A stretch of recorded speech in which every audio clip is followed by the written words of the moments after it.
Hello everyone welcome to my cooking channel. चलो आज बनैबा bunchy थिबा रुटी रे गोटे जबरदस्त रेसिपी जोटा कि तुमर जदि सकाळे बंची थिबो तो तेमे ताकू संध्या बेले करि पारो, जदि संध्या बेले बंची थिबो तो तेमे ताकू सकाळे करि पारो। तो आज सेही रुटी बंची थिबा रुटी रु ही मु आज बनैबी। एटी देखि पारुथबो पूरा बंची थिला राती रो रुटी बहुत गुडे।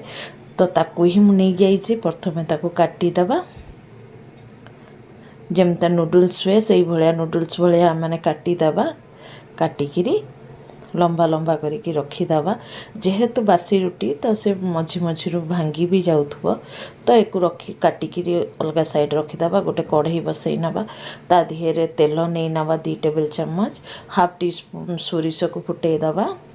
सोरिष भल भाव फुटी गले ता देहरे आमे गोटे बड़ पियाज काटिकी रखी थे और 5-6टा कंचा लंका तो ताकू पकईदबा। पियाज को आमे बेसी भाजबानी कारण पियाज सांगे आमे गोटे बड़ आलू को मु काटिकी रखी ताकू पकईबी। तो ये पियाज को टिके नाकू भाजला पर 2 डेंफ मुझे भृषंग पत्र को देदेली। आठी आलू को पकईदेली। तेमे चाह तो सॉस उस देकर भी बनई पार। आज पूरा मु इंडियन स्टाइल रो बनौछि नूडल्स, जोटा कि मते पर्सनली खाया को बहुत भल लगे। आलू पकईकी तेमे चाह तो आलू कैप्सिकम गाजर किछि भी पकईकी को करि पार। तो आज मु आलू पकई करूछि जोटा कि बहुत टेस्टी लगे खाया को, मते बहुत भल लगे। तो आलू सिझिया जाए आम एक ओलट पालट करके भाजी नवा। तो सिझिया कि लुणर आवश्यकता, तो ये मुझे लुण दरकार माने स्वाद अनुसार से लुण को पकई दूची। टिके नाक मु हाफ टी स्पून रु कम टिके हलदी को मु पकई देवी। पकईकी गुड़े गाड़ी भल भाव भाजी नवा। एक ढांकुणी लगे लगे भाजबनी, नहले बहुत बेसी सीझीज आलू गुड़ाक कौन हम ना भांगीज। तो आम एमतिका खोला रे ही भाजवा। तो टिके भाजी ही आसिले माने टिके अधा सीझा हो गले ता देहरे आम टमाटर, एटी मु 2टा टमाटर को मीडियम साइज 2टा टमाटर को नहीं ताकू पकईदबा। पकईकी टमाटर पूरा गलिया जाए आम एक भाजवा। ए टमाटर पानी रे आउ जहाँ भी बाकी अच्छी आलू सिझापी कि सी भल भाव सीझीज। तो सिझिया आगुरी आम कि मसला को पकईदबा। एठी मु काश्मीरी रेड चिली पाउडर को पकईदेली टिके कलरटा बढ़िया आसब बोलिकी। तेमे चाह तो यहाँ स्किप करि पार।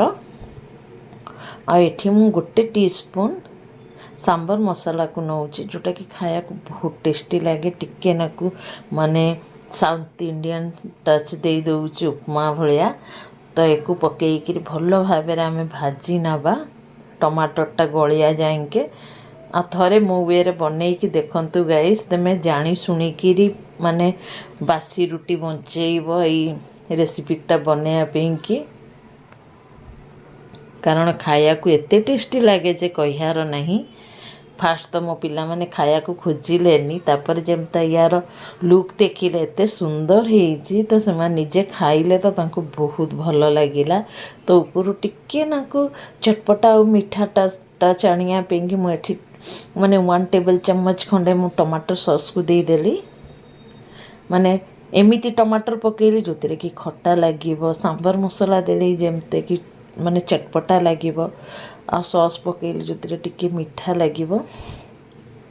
माने इंडियन मानक जेमती का मुहर टेस्ट कि तांको मानक टिके नाको चटपटा सांगे मीठा टिके दरकार, तो सही भलिया टेस्ट पूरा हबो। मु 2 टेबल चम्मच खंडे एठी पानी को दे देली, कारण रातिर रुटी पूरा सुखिला सेथिपई कि अल्प टिके पानी देले टिके नाको माने माखा माखा स्टाइल रो हबो, माने मिसिला भलिया से भलिया ही 2 टेबल चम्मच सेथिपई कि देली। एठी देखि पारुथबो पूरा सुखिला रुटी, कारण आम मैंने केबे भी घी लगे कि रुटी खाऊनी। सुखिला रुटी माने पूरा सुखिला रुटी ही खाऊ।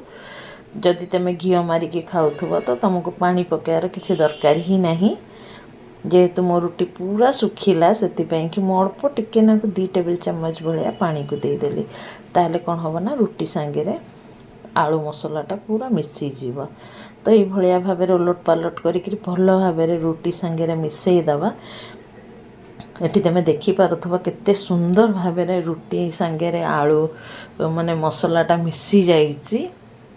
तापर उलट पालट करके 1 मिनट पे भाजवा, बेसी भाजिया दरकार नहीं। एथरक मु ऑफ कर देली चूल्हा को।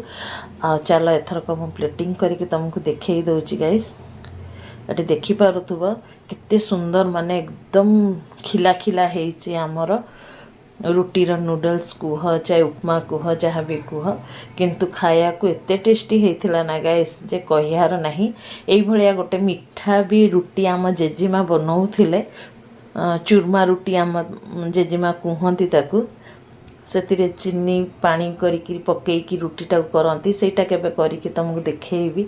जेहेतु मु मिठा खाएनी तो सेतिपई मु सेटा करेनी। तो देखि पारथु गाइस केते सुंदर देखा जाउची। ऊपर टिके धनिया पत्र देकी मु गार्निशिंग कर देली। जदि वीडियोटा और रेसिपीटा तुमको भल लगे गाइस तो लाइक कमेंट शेयर करवा। जिते नुआ सांग मैंने देखुंट सब्सक्राइब करने को बिल्कुल भूलनी। चलो गाइस फिर मिसिबा नेक्स्ट वीडियो रे। Bye bye, take care, be safe guys and जय जगन्नाथ। Thanks for watching.